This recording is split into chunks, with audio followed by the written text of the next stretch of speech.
Hello and welcome to Fasal Kranti. You are watching Bulletin with Shahin Ali. So let's get the top news coverage.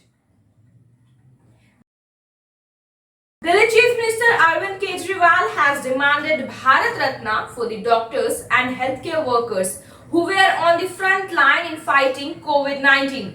This year, Indian doctors should get Bharat Ratna, and by Indian doctor I mean all doctors, nurses and paramedics. This will be a true tribute to the doctors who passed away amid COVID-19, Kejriwal tweeted on Sunday.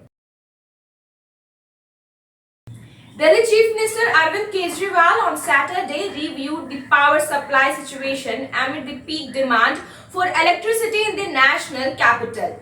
We have been successful in the meeting growing demand until now and are supplying power round the clock to all residents, Kejriwal said. In the next year, the Delhi government is preparing to meet peak power plant of over 8,500 megawatt. The third COVID-19 wave can hit its peak between October-November if COVID-appropriate behavior is not followed. According to a scientist of a government panel tasked with modeling of COVID-19 cases, Professor Manindra Agarwal said the third wave may see half the daily cases recorded during the second surge. He added the third wave could spread faster if new virulent variant emerges.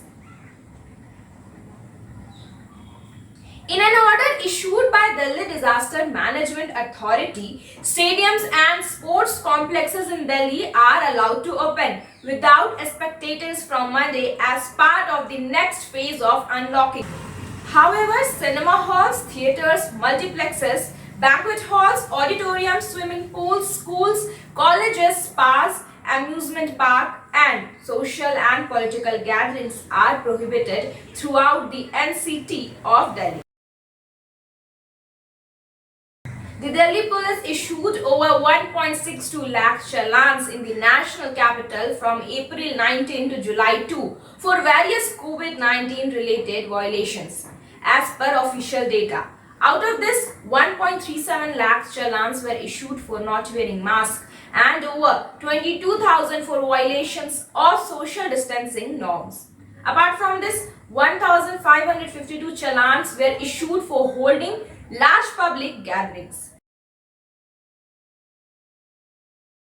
The Punjabi Basti and Janta Market in Delhi's Nangloi have been closed till July 6 for violation of COVID-19 guidelines. An order issued by Punjabi Bagh SDM stated, in the event of any shopkeeper found violating this order or any act which may spread COVID-19, necessary action as per law would be taken against him or her, the order added.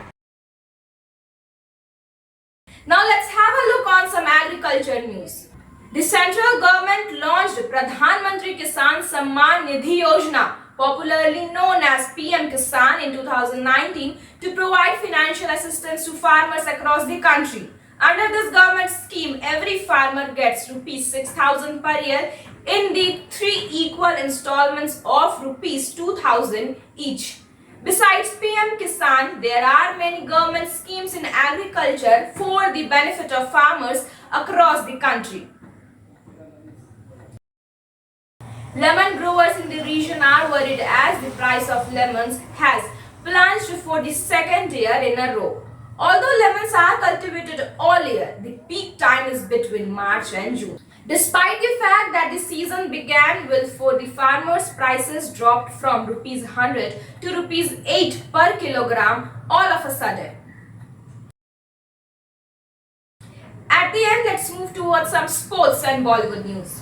Two-time Olympic medalist Sushil Kumar, who is currently in Tihar jail for allegedly being involved in the murder of wrestler Sagar Dhankar, has asked the prison authorities to provide him a television. He has sought a TV set to keep in touch with the current things happenings outside the jail and to get updates about wrestling, DJ Sandeep Goyal said. At last, speaking about the controversy surrounding the singing reality show Indian Idol 12, for its first judgment, host Aditya Narayan said, "We are in the last 4 weeks of the show. We want to wrap up the season with love and positivity. As long as I am hosting Indian Idol, no one needs to praise anyone for the heck of it, he added.